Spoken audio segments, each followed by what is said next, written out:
Hey guys, Jesus here. So today I'm showing you a little thing that I've been working on. The reason I'm actually showing you this before it's finished is because I'm not sure if I'll get this done anytime soon because I've been very busy. Still very busy. I don't know when I'll have time to get this done. So right now what I'm thinking is I'll just show you this. I'll make a little showcase here, then I'll upload it like a tutorial where I explain how this works in more detail.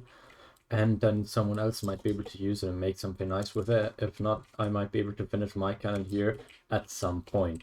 So what this really is here is an overstacker. So let me just demonstrate to you what that means. I have this wall over here. That's what it does. So it actually removes this water here since it stacks to max height and then scatters here, breaking this wall. So yeah, you can do a bunch of fun stuff with that. For example, if we were to remove this scatter here, we could now drain the water off of this region and region bust it without like double tap or anything. So that might be quite handy for some of you. Um,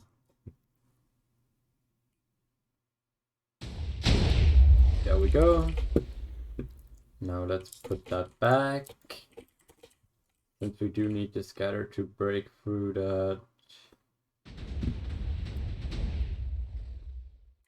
region here. There you can see. Obviously, it would have busted like this either way. But if we remove the water here from the sides, since, you know, this would clip since it falls down a bit, we need to have air here in order to actually be able to get through this, I think. So that should take care of that. Now this block still remains, but we're shooting at this height, so that actually shouldn't be an issue at all. If this block was still here, it would just fall down here and hibernate again. Now we actually get to these normal walls.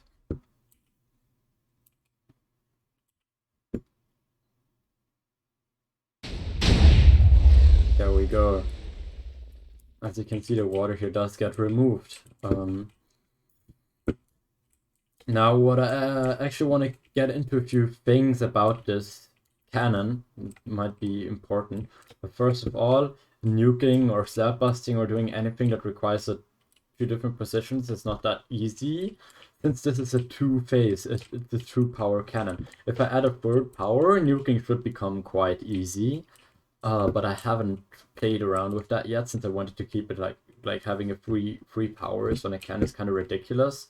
I wanted to see if I could get it working with two powers. I haven't gotten there yet. I don't think it's that easy. But if you can think of anything, that would be quite cool. Same for slap bus. Another issue that I have here on Crystal probably is an issue on Fragment as well.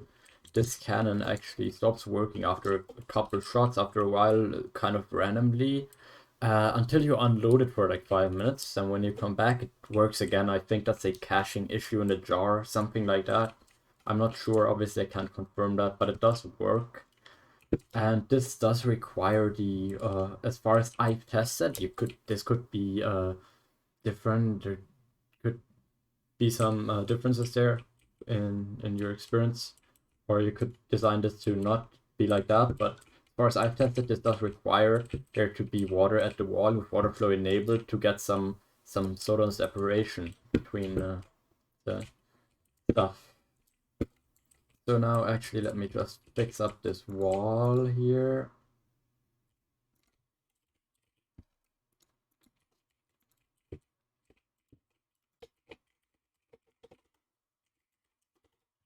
Now that this wall is fixed, let me just explain how this works to you, and then I'll show it to you. You might understand. I won't put a schematic of this or anything, but if you need it, you can message me. I might give it to you. Haven't decided if I'm gonna give this one to people yet. So how this basically works is you have two powers, and the first power shoots some 8 TNT that's around here to the wall that falls for 4 ticks, and after 4 ticks the second power goes off and shoots your stand and hammer to the wall at once. The stand and hammer are in 1 power, and how that works is after that happens they will start falling down here, and let's call it the ref booster or overstack booster or whatever. It will go off here and it'll just boost the hammer and sand up. Now the reason this works and I can actually hammer down afterwards, it's because of the exposure differences in 116 and 117 from TNT and sand. So sand gets exposure applied up here at the eye height, while TNT gets it applied down here where the explosion is 1 pixel up into the block. So if I have a booster below these and they're in the same block, the sand will get less exposure and won't go as high as the TNT, causing it to end up like this on top of the wall, so I can actually hammer down. Now that's the principle this operates on. Now you might also understand why nuking or slab bust becomes difficult, because there's really no way to get stuff into the sand stack except for the stuff that would be in the same block as the booster that we have at the wall. So that is what the scatter is here. It's just a huge scatter to make sure it actually removes the top blocks as well. And this currently overstacks 1 block. Now that you understand how that works, have a look at it again, if it still works, if you didn't break it. And see if you can understand how that works. Should be able to see. It's broken again now. So that's actually what happens after some time. And that's the decaching issue I was talking about. It just starts doing this for no reason. I'm not sure why. Here's some other prototypes. I can actually show you on that prototype over there. This is the first prototype that I made for this concept. It doesn't actually hybrid, but you should be able to get the point from this. So you should be able to yeah, with 2 phases you can achieve that kind of overstacking. And obviously the reason I'm not overstacking that much over there, I'm only overstacking 1, is because my scatter could really only with 2 powers be above here where the hammer goes off, which wouldn't do anything, or down here where the booster goes off. So if I overstack 1 and I have my scatter down here, I can actually guarantee that the top of the wall will be broken in most cases. So that's why I'm only overstacking 1.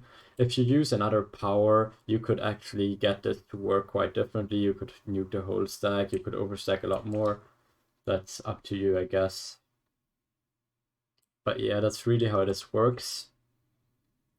And yeah, I've teased this a lot. I've been saying in my Discord that I have a big interesting cannon coming.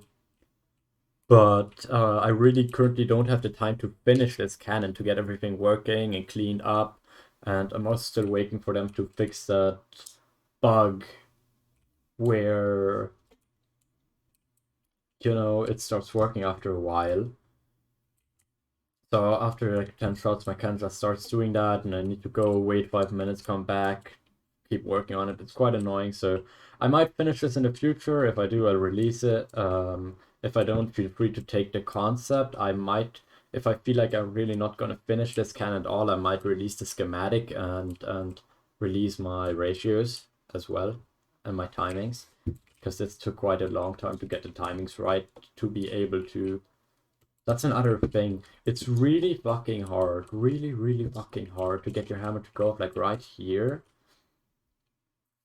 and still stack to build height, because there's really some issues where TNT and stuff stops working above build height, the clears, so just some weird shit in general. So what you need is, you need the hammer to go off like, while the hammer can go off while being above build height, but the sand still has to be like halfway in the top of this block or like something. It's quite hard to get the timings right, super hard.